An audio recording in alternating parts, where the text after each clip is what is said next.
Is sleep paralysis something that's not always a very nice experience, but it's very meaningful? Is it related to the out-of-body experience? What causes the sleep paralysis? Stay in tune and we are going to discuss about this today.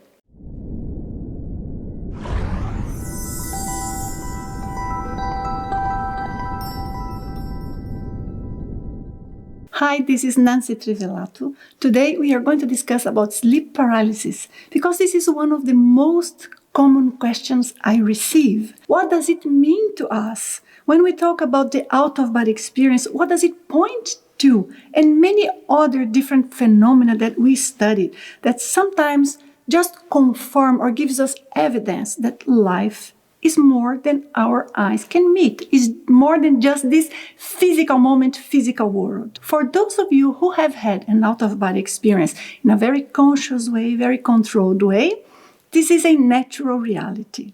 For others who have not necessarily experienced a very lucid out-of-body experience or astral projection, they may feel like it makes a lot of sense, but I am not still 100% sure as per se I have confirmed it. But inside of myself, it makes more sense than anything else. But among those who have already had the experience and those who still have not, we have many who have sleep paralysis. And one very interesting thing that I want to mention to you is that depending on the area where the person lives, let's say the country or the culture the person is part of, the person will recognize more or less the sleep paralysis. Why? Because sometimes we need a vocabulary to be able to explain it. For example, in Japan, that I have been many times, I have given classes many times and have had many private sessions there, so I am very familiar with the culture. They have a word that is kanashibari. Kanashibari means exactly sleep paralysis, but sleep paralysis with a touch of perception of the non-physical world, the spiritual world around. So it means we are paralyzed and we are sensing what is there in the spiritual level or entities around. So it tends to be more taken in Japan when we talk about kanashibari as something that is fearful. But the truth is that in most cultures, it is seen like that. And when we experience, many times we do feel afraid. One of these days I'm going to tell you about my first experience and how I reacted and what I saw and everything. But here I want to explain to you something. Sleep paralysis is not necessarily related with the out-of-body experience. But why is it that it is a phenomenon so associated and so many people who experience sleep paralysis also experience out-of-body experiences? There is a very logical reason, but I want very much to differentiate that those are two different phenomena, that sometimes they may happen together or one just slightly before the other, but not necessarily one means the other. In the case of the sleep paralysis, what happens is that we start having a looseness of our subtle body inside of ourselves, the non-physical body, astral body. Astral body is very much tightly connected to the physical body through energies. So going in a simpler way, there are moments in which these energies get looser and therefore the non-physical body inside of us gets a little bit less rigidly aligned. This is a natural thing. This is a positive thing. It may bring many different sensations. However, for some individuals, they remain conscious throughout this process for a little longer. And then they start sensing the non-physical world, just bits of it, just sensing a little bit of it. However, this little bit is enough to point to the person that there is something else present there. But the person is at the same time trying to then move the body and feeling there's something, and sometimes there is even a sense of pressure, of weight, and that sensation gives them a feeling they cannot move. That has happened to me many times. I bet has happened to many of you who are watching me. But the thing is that an unhealthy phenomenon? Is that dangerous? Is that negative in any way? That's what we have to have clear. No, this is a natural phenomenon. This is just a phase through which we all pass through when we are sleeping or we are in deep relaxation. But most people go through it like quicker, do not spend so much time in this condition of being non-aligned but still aware. Most sleep before we get to this point. By the way, I have a video in which I discussed about how to keep lucid while you are relaxed and maybe trying to have an out-of-body experience or in meditation. You check if you are interested. But at that time, for those, they will sense the sleep paralysis. It happens that, logically, those who managed to stay conscious for longer while the body was getting into deeper relaxation, while the energies were getting more expanded and the non-physical body were getting looser, they are certainly more predisposed to observing and being aware while the non-physical body disconnects and we go through astral travels and we go to other dimensions. This is why many times one phenomenon is associated to the other.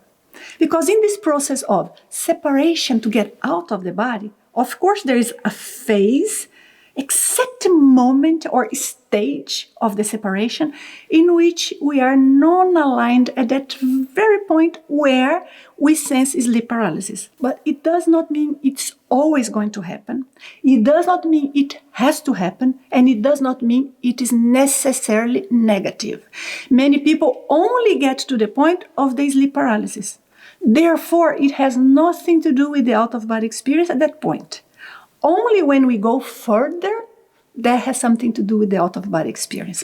Another thing I want to bring to you, if someone is more sensitive and managed to keep aware and conscious throughout this process, and they sense something that's not pleasant to them, or they sense, some people sense things that are really not nice, and I have already had these also, in which we feel like a presence that is like threatening, uncomfortable, invasive, intrusive. We do not know exactly how to precise why it's there, what is going on, but we feel it. Sometimes, not everybody does, and it's not every time.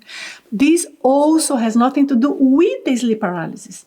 It just means that in that moment of the sleep paralysis, because we were conscious of the non-physical world, our energies are more expanded, so we are with our perceptions, the non-physical perceptions, the psychic perceptions, also more expanded in a heightened level. And because we are slightly non-aligned with the physical body, we sense what's there. If we have sometimes presences, spiritual presences, that may, for different reasons, try to make fun of us, do any sort of bullying, or try to stop us to leave the body, or if they connect with us energetically in a way that's not healthy, if they exploit us energetically in any way, then at that moment we sense these presences. But please notice that the problem is not the sleep paralysis. The problem is exactly the fact that there are presences close by which are not balanced enough or are not consonant to what is comfortable to us, to our level of evolution. So what you should pay attention to is exactly this. What type of energy is around of me?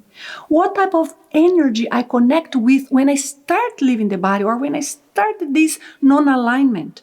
And when I leave the body, do I remain conscious? Is it relatively easy for me or I just lose awareness? Because if you just lose awareness, this does not mean necessarily nothing happened. It just means you were not present. You were not conscious of what's going on, but something is going on. We'd much rather be conscious. But for some people, there may be fears and things like that. So, bottom line, sleep paralysis is a process that may or may not happen in relation to the out-of-body experience. It's not unpleasant, it's not dangerous. However, it may be unpleasant depending on the type of energies that are around. If you want to have an out-of-body experience, you do not necessarily need to experience sleep paralysis. There are many different sensations. Please check a video I did about sensations.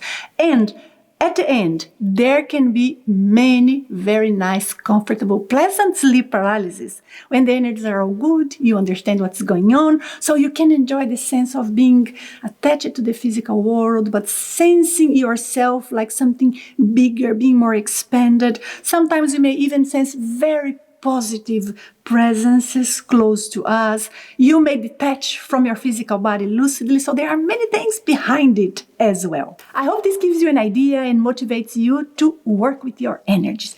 Practice, do exercise so you keep your energies at maximum balance. Keep the energies around of you at maximum balance. If you want, please check what I have here in the channel about the velo technique. I recommend. I think it is the best technique. I've done research about this technique for over 15 years to see how it associates with the vibrational state and with the heightened levels of vibrations in our energies and how we can control it, etc. So check. Those are things that you may be interested in and use so that you have more pleasant experience. Thank you so much for being with me up to here. If you're interested in these topics, please consider subscribing to the channel. Remember to give me a thumbs up if this was useful, and I hope to see you in the next video. Bye-bye.